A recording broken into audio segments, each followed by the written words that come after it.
ये अप्सराएं मन के भीतर छुपी कामना की प्रतीक हैं गरुड़। इसलिए जब तक उस कामना पर नियंत्रण नहीं होता तब तक ना तो ये विवाद सुलझेगा और ना ही देवी लक्ष्मी प्रकट होगी। तब तो प्रभु मुझे ही कुछ करना पड़ेगा। परंतु इन सभी के लिए तुम केवल एक दास हो, ये तुम्हारी बात क्यों सुनेंगे? नहीं सुनेंगे भैया, परंतु अपनी मां की आज्ञा अवश्य मानेंगे।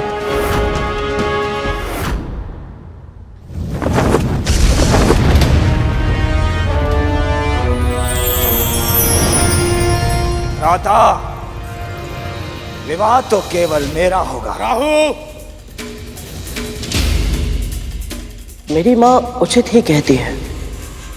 क्या कहती तुम्हारी माँ?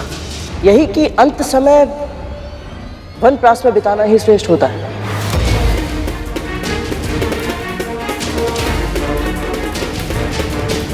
अब आपके पुत्रों को संभालने वाली सुंदरी आ गई है दीदी माँ। अब ये आपका सुझाव कहाँ मानेंगे?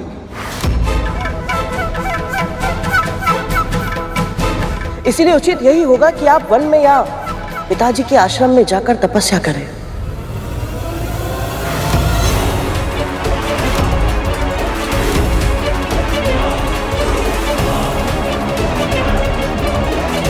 गरुड़ ये क्या करने का प्रयत्न कर रहा है? मैं तपस्या करने चली जाऊं ताकि ये देवता मेरे पुत्र को मूर्ख बना सके। राहु बड़ा मैं हूं, विवाह मैं ही करूंगा। अच्छा, तो ये अप्सराएं षड्यंत्र है मेरे पुत्रों के विरोध। लगता है तीर निशाने पे लग गया। लगता है गरुड़ की योजना सफल हो रही है। पुत्रों,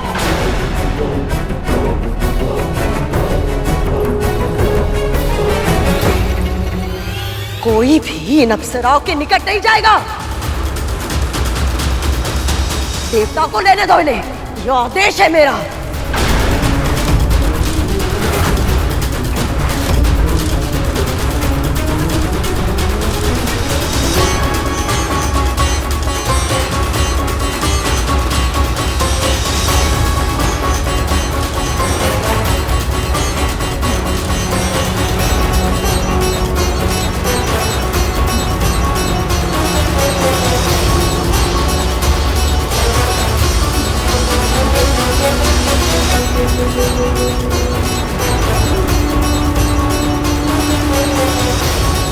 वाह गरुड़, तुमने बिना कुछ किए ही अप्सराओं का निर्णय देवताओं की ओर करवा दिया।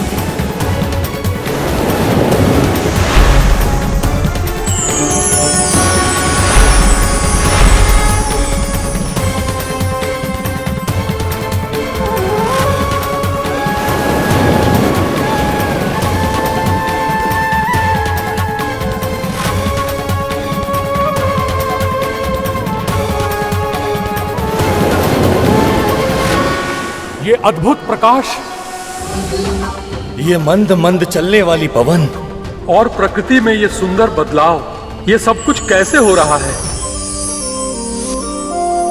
इन सभी संकेतों को देखकर तो ऐसा लग रहा है कि अब आएगा वो अमृत। अमृत, अमृत, अमृत, अमृत, अमृत।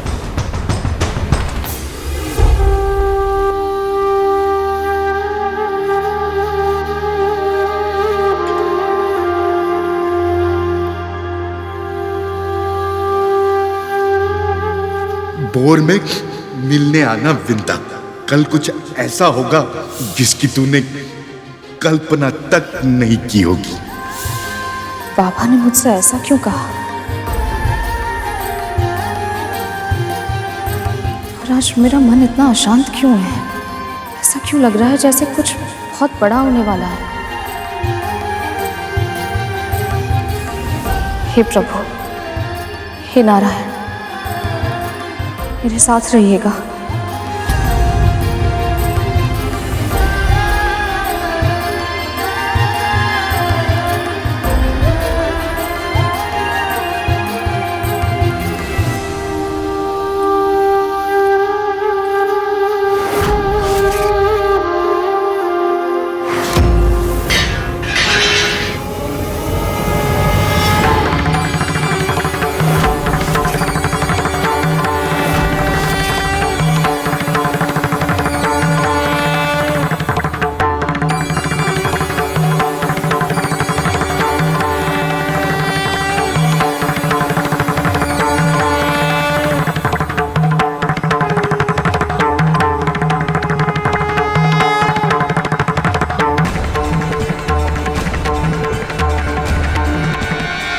भगवान दत्तात्रेय, आप?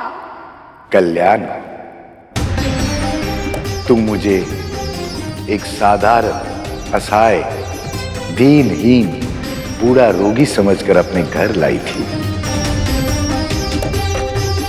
पर मैं वही दत्तात्रेय हूं जिसने अग्नि, वायु, जल, आकाश, पृथ्वी, सूर्य, चंद्रमा, कबूतर, अजगर, समुद्र, मछली, हाथी, कुंवारी कन्या, बालक, कूरर पक्षी, बाण बनाने वाले, मधुमक्खी, सर्प, मकड़ी और भृंगी कीट जैसे 24 गुरुओं से शिक्षा लेकर अपना ज्ञान अर्जित किया है। और अब मैं इस जगत में मुक्त भाव से विचरण करता हूं। मैंने तुम्हारे धैर्य और श्रद्धा के बारे में बहुत सुना था, इसलिए परखने चला आया। तूने मुझे तनिक भी निराश नहीं किया। पूरे मनोयोग से, बिना किसी स्वार्थ के, जिस तरह तूने मेरी सेवा की है, उससे मैं बहुत प्रसन्न हूं विंता। इसलिए अब मैं तुझे वरदान देना चाहता हूं। मन में जो इच्छा है मांग ले। मुझ जैसे साधारण दासी को आपने अपनी सेवा का सौभाग्य दिया। बिना मांगे सब कुछ मिल गया है मुझे। अब मुझे और कुछ नहीं चाहिए। तूने मेरी सेवा निस्वार्थ भाव से तो की ही, किंतु अब मेरे दर्शन पाने के बाद भी तेरे मन में लोभ नहीं जागा। तेरे मस्तिष्क में किसी अभिलाषा का विचार तक नहीं आया,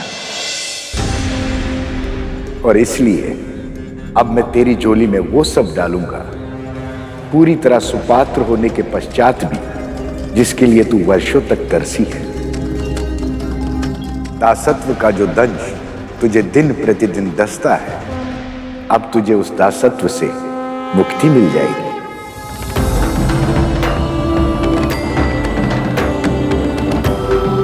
आपके कहने का अर्थ है आज से मेरा पुत्र और मैं मुक्त हो जाएंगे? नहीं, जिस प्रकार एक काली घनी लंबी रात्रि के पश्चात सर्वप्रथम आकाश में तुम्हारे पुत्र अरुण की लालिमा छाती है, और उसके बाद ही धीरे धीरे सूर्य का प्रकाश फैलता है, उसी प्रकार धीरे धीरे तुम्हें तुम्हारे कष्टों से मुक्ति मिलेगी। आज से तुम्हारा अच्छा समय आरंभ हो गया विंता, और धीरे धीरे एक एक करके तुम्हारे सभी दुख समाप्त हो जाएंगे, और फिर समुद्र मंथन से निकलने वाला अमृत तेरे जीवन के सारे विष को समाप्त कर देगा।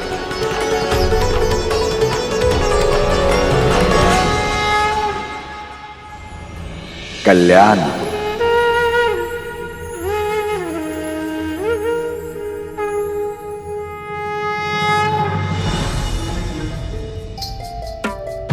बाबा के आशीर्वाद के प्रयास में इतना श्रम करना पड़ेगा, इसकी तो कल्पना भी नहीं की थी।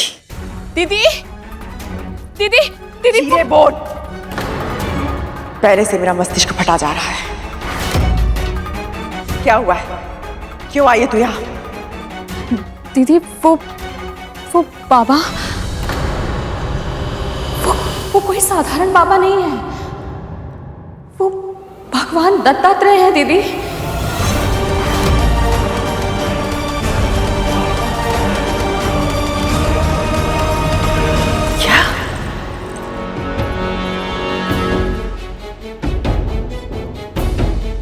क्या कहा तूने? ये सत्य है दीदी। हमारे स्वामी प्रभु विष्णु की प्रतिमा को नहीं, भगवान दत्तात्रेय को प्रणाम कर रहे थे।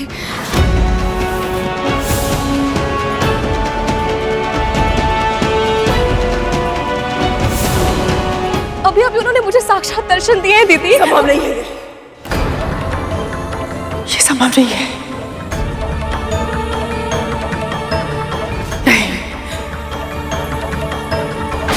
नहीं है संभव।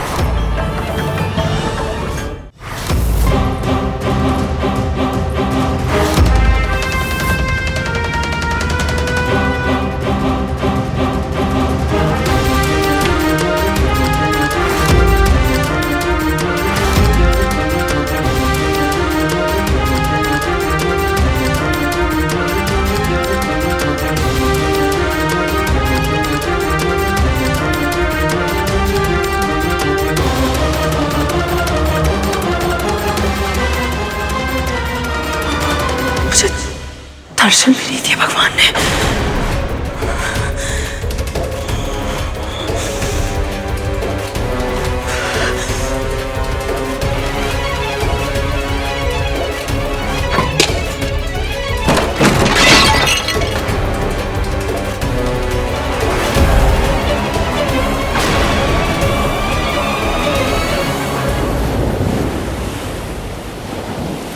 न जाने क्यों ये खुशबू मुझे अमृत की नहीं लग रही। ये सुगंध तो माता लक्ष्मी के आंचल की है।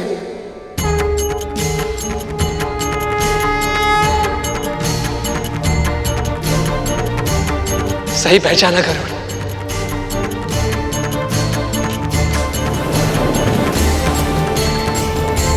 तो क्या अब मां लक्ष्मी प्रकट होने वाली है?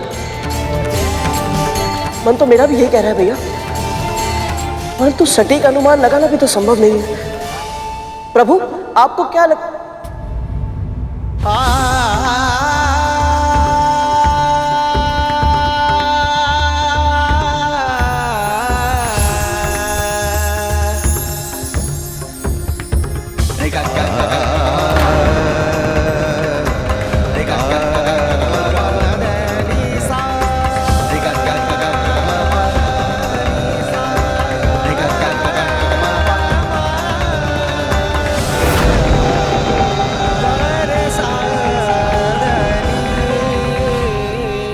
स्वामी, हमारे इस विरह की अवधि हमारी पुनर्मिलन की प्रतीक्षा समझकर बिताइएगा। अभी हमें जाना होगा प्रभु।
लक्ष्मी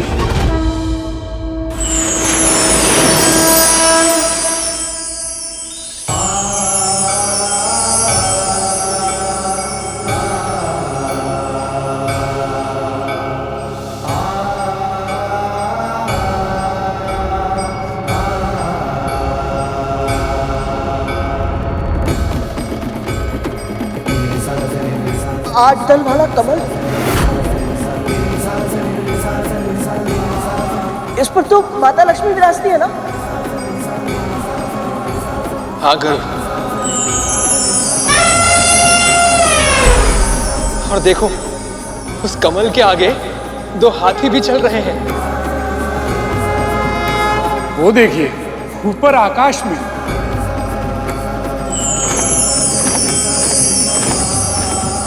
देवी लक्ष्मी का वाहन उल्लू।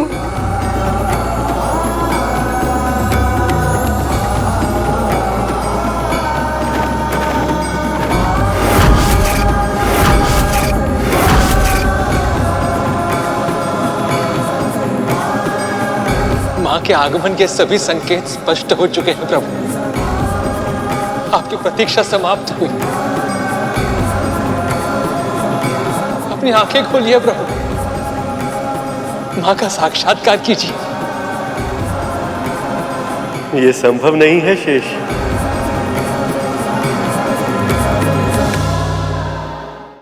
प्रभु, ये आप क्या कह रहे हैं? माता लक्ष्मी से मिलने के लिए आप इतने व्याकुल थे, और अब जब वो पल आ गया तो आप आंखें खोलकर उन्हें क्यों नहीं देख रहे हैं? मैं इतना प्रसन्न, इतना उत्साहित हूं कि मुझे भय लग रहा है गरुड़, कि कहीं ऐसा ना हो जाए कि मैं अपनी ऊर्जा पर नियंत्रण ही ना रख पाऊं।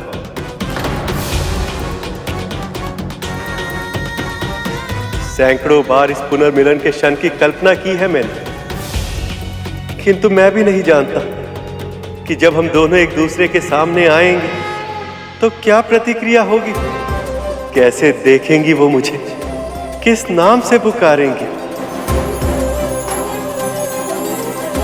बस यही सोचकर मेरे हृदय की गति बढ़ती जा रही।